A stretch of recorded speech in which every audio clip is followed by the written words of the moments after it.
सत्यप्रकाश मिश्रा जी और आशुतोष जी को एक बार दिखाइए। सत्यप्रकाश मिश्रा जी, जो अभय जी कह रहे हैं उसका जवाब दीजिए। और क्या होता है, मतलब क्या पोजीशन है? क्या बीजेपी आपको मनुस्मृति को डिफेंड करती हुई दिखाई दे रही है, या चूंकि इस मनुस्मृति पर अटैक के जरिए राहुल गांधी जेनजी लड़कियों से कनेक्ट कर रहे हैं, इसलिए धर्म की तरफ स्टीयरिंग मोड़ दे रही है भारतीय जनता पार्टी? क्या है मतलब स्टैंड क्या है? मनुस्मृति को डिफेंड करना है या फिर उनकी बात को गलत कहना है? नहीं, मुझे बहुत अच्छा लगा है। राहुल गांधी जी सही जगह लैंड किए, वो मनुस्मृति पे लैंड किए हैं, ये बहुत खुशी की बात है। मेरा सवाल, इस देश में वो कह रहे हैं कि लड़कियां आजाद नहीं है, तो ये 70 साल किसकी व्यवस्था थी इस देश में? शाह बानो को एक छोटा सा पैसा मिलना था कोर्ट के आदेश से उसके रहन सहन के लिए, और शाह बानो को 5 बेटियां थी। तो राजीव गांधी जी किसके इशारे पर चले गए उस कानून को पूरी तरह परिवर्तित कर कि उसको पैसा ना मिले? आपने बहुत अच्छा सवाल उठाया है अंजना जी। अच्छा हुआ जवाहरलाल के बेटा न हुआ, वरना इंदिरा गांधी प्रधानमंत्री नहीं होती, उनका बेटा ही प्राइम मिनिस्टर होता। अच्छी बात कही है कि प्रियंका जी को नहीं, राहुल जी इस्तीफा दें और लड़कियों को आगे बढ़ाते हुए किसी आम घर की महिलाओं को विपक्ष का नेता बनाए, जैसे सुषमा स्वराज जी महिला रही बनाई थी। महिला अध्यक्ष कितनी रही भारतीय जनता पार्टी में? ये बीच में नहीं, ये तुम्हारे जितने राजनीतिक दल में रहे हो, कितनी महिला अध्यक्ष रही? अंजना जी को पहले चुप कराइए। कितनी महिला अध्यक्ष रही? चुप कराइए, कैसे जवाब एक गिनाओ। नहीं, कैसे जवाब देंगे? आपने बीच में नहीं बोले थे अभय जी। कितनी महिला रही? अभय दुबे जी बीच में नहीं अभय जी। ठीक है, आप हाथ उठाइएगा, मुझे जानकारी मिल जाएगी, मुझे बता दिया जाएगा आप बोलना चाह रहे हैं, मैं जवाब ले लूंगी। सत्यप्रकाश जी अपनी बात पूरी कीजिए। सत्यप्रकाश जी, जैसे जेडीयू में तो बड़ी अध्यक्षाएं महिलाएं बन गई, जैसे जेडीयू में तो बहुत सारे मुख्यमंत्री महिलाओं को बना दिया गया बिहार में, है ना? मैं आ रहा हूं, मैं उस कदम पर आऊंगा। देखिए, वो इस्तीफा देते और आम घर की महिला को बनाए, प्रियंका जी को नहीं। और राजनीतिक विरासत राहुल जी को ही मिला, तो लड़कियां तो आजाद थी नहीं। अब सवाल है कि क्या इन 12 सालों में और प्रियंका जी क्या है, इनको क्या बोले, इनको ये क्या बदतमीजी है अभय जी? मतलब मैं अपनी बात पे नहीं रख सकता हूँ, मुझे आजादी नहीं है, आप दूसरों की आजादी की वकालत ऐसे नहीं है अभय जी। प्लीज रेज योर हैंड, मैं आऊंगी, मुझे बताया जाएगा। बोलिए सत्य जी, जल्दी पूरा कीजिए। आशुतोष जी वेट कर रहे हैं, 33 होने जा रहा है। इन 12 सालों में अगर लाल किले के प्राचीर से भी पहली बार किसी ने परेड को लीड किया तो महिला थी। देश की रक्षा और विदेश मंत्री महिला बनी।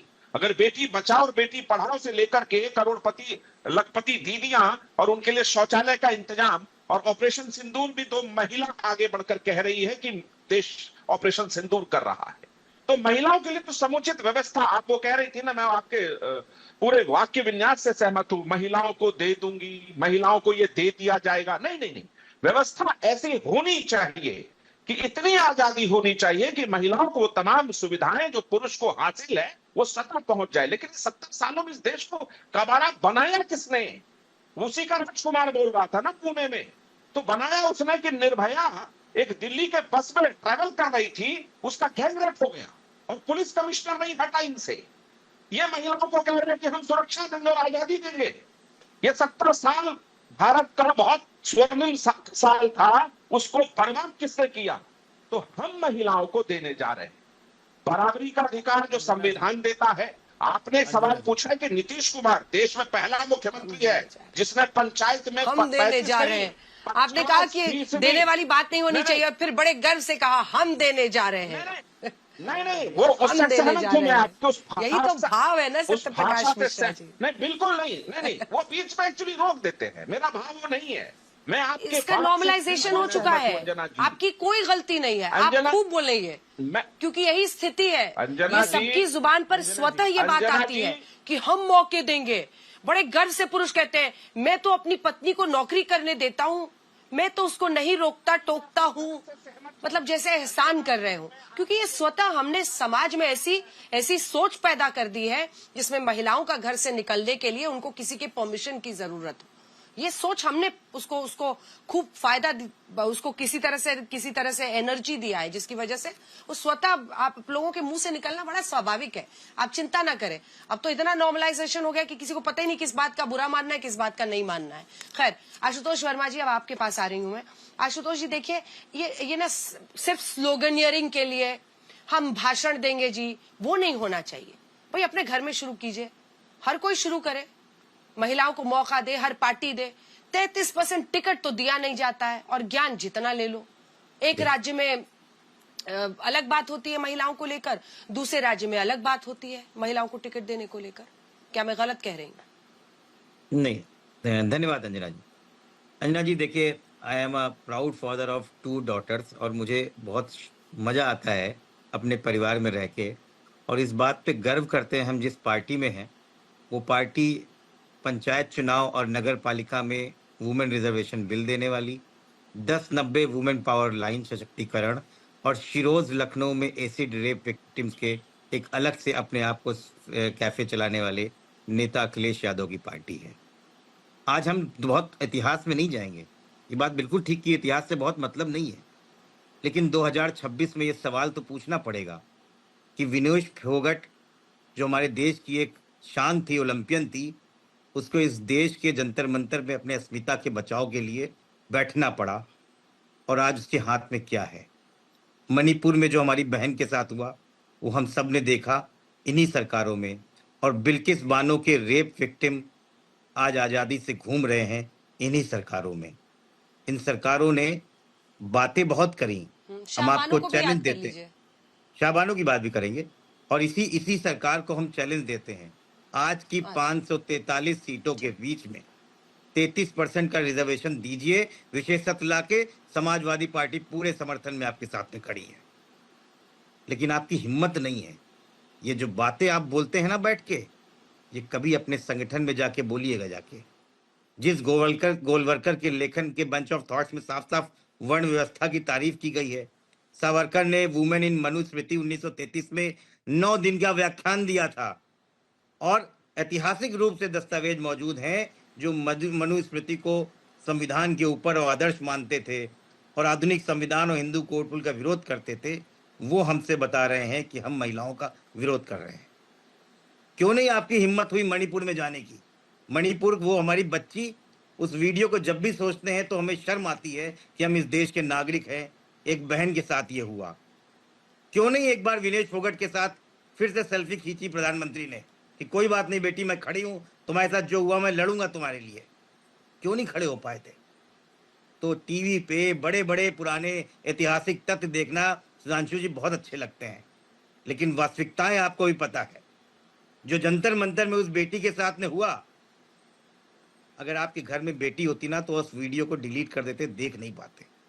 शर्म आ जाती। ये दिल्ली पुलिस है और बड़े अट्टहास के साथ में कहते हैं कि वहां पे तो खालिस्तानी और पाकिस्तानी थे, और रात में हेलो फ्रेंड्स करने चले आते हैं।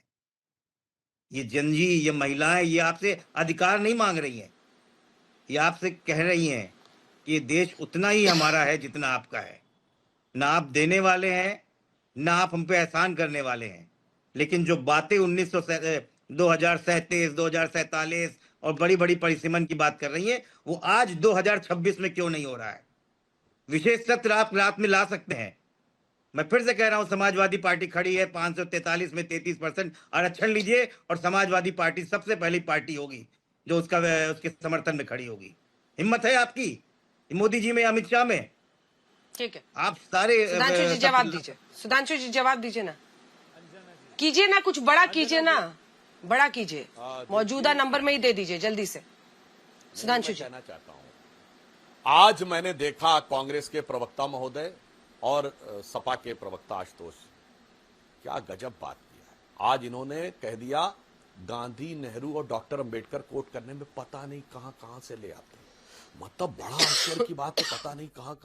और निर्लज्जता की पराकाष्ठा ये कि वो कांग्रेस पार्टी, इसने नैना साहनी को तंदूर में भून दिया था, और वो समाजवादी पार्टी जिसमें बलात्कार की पीड़िता बच्चियों ने आत्महत्या कर ली थी, तो इनके नेता ने कहा था कि बड़े लड़के हैं, गलती हो जाया करती है। जो संदेश खाली में जिनके मुंह से चू नहीं निकला था, वो गिरजा टिक्कू जिसका रेप करके आरे से काट दिया गया था, जब कहा गया था हिंदुओं कश्मीर छोड़ के चले जाओ, अपनी बहन बेटियों को यहां छोड़ जाओ, चुप रहकर बल्कि उनको बुलाकर सम्मान दिया गया था। केरल स्टोरी में जब केरल के हाई कोर्ट से लेके केरल के दो CM VS Achuthanandan communist party के और ओमन चड्डी कांग्रेस के बोल चुके हैं, उसके ऊपर ये लोग कहते हैं ये फेक स्टोरी है। मुझे लगता है इनकी कितनी, अरे भाई आपकी सरकार थी। और मैं पूरा दावे के साथ कहता हूं आशुतोष जी, चलिए आज आप कहिए कि अगर इसी सेटअप में 1/3 नहीं होगा तो समाजवादी पार्टी 1/3 देगी। ये तो आपके अधिकार में है ना, बोलो देते हो, हम तो पार्टी में दे चुके हैं। बोलिए भाई, आप कहिए कि समाजवादी पार्टी 1/3 टिकट देगी, बोलिए। राहुल गांधी क्या है पता लग जाएगा। हाथरस और उन्नाव के परिवार को जो रात को बिटिया को पेट्रोल डाल अंजना जी जला दिया, उन्नाव में तो उस बेटी के पिता को थाने में मार डाला गया। अंजना जी, और कांग्रेस पार्टी का तो क्या कहूं, अभय दुबे बोल रहे हैं। सिर्फ एक फैक्ट कह रहा हूं अंजना जी, राहुल गांधी और सोनिया गांधी प्रियंका जी के बीच में 2 साल का एज डिफरेंस है, लगभग बराबर की उम्र के हैं। पर राहुल गांधी बनेंगे सांसद 2004 में और प्रियंका गांधी 20 साल बाद 2024 में। अरे भाई तुम्हारे घर में ये हो रहा है भाई, बताओ क्यों नहीं दिया उनको 20 साल पहले मौका, बताओ भाई। अरे आप तो एक उदाहरण एक बता दीजिए, टाइम खत्म हो रहा है। 1925 में आरएसएस बना, 1925 में आरएसएस बना, एक महिला नहीं बनाई। आप भारतीय जनता पार्टी 80 के दशक में बनी, एक महिला आपने अध्यक्ष नहीं बनाई। अरे वो राष्ट्रीय देश के लोगों से अनुरोध करता हूं, निर्भया के परिवार से बीजेपी में कौन सी अध्यक्ष महिला बन गई? और राहुल गांधी सुधांशु जी, बीजेपी में कोई महिला अध्यक्ष बनी क्या? राहुल, ये भारतीय जनता पार्टी में कोई महिला अध्यक्ष बनी क्या? इन्होंने कहा तो मैं कहना चाहता हूं, सरोजनी नायडू, इंदिरा जी, 5 बीजेपी से पूछ रही हूँ भाई जी। भारतीय जनता पार्टी ने भारत के इतिहास की, सुनिए, भारतीय जनता पार्टी ने भारत के इतिहास की पहली नेता प्रतिपक्ष दी, हमने दी। पहली महिला विदेश मंत्री हमने दी। पहले महिला फाइनेंस मिनिस्टर हमने दी। पहली महिला डिफेंस मिनिस्टर हमने दी। और 2024-26 जनवरी को ऑल वुमेन कंटिंजेंट गणतंत्र दिवस की परेड के ऊपर ट्राई सर्विसेज कंटिंजेंट महिला हमने दिया। और ये कह रहे हैं पहली महिला बनाई पीसीएम। अरे भाई तुम पहला राज्यपाल, पहला प्रधानमंत्री तब बना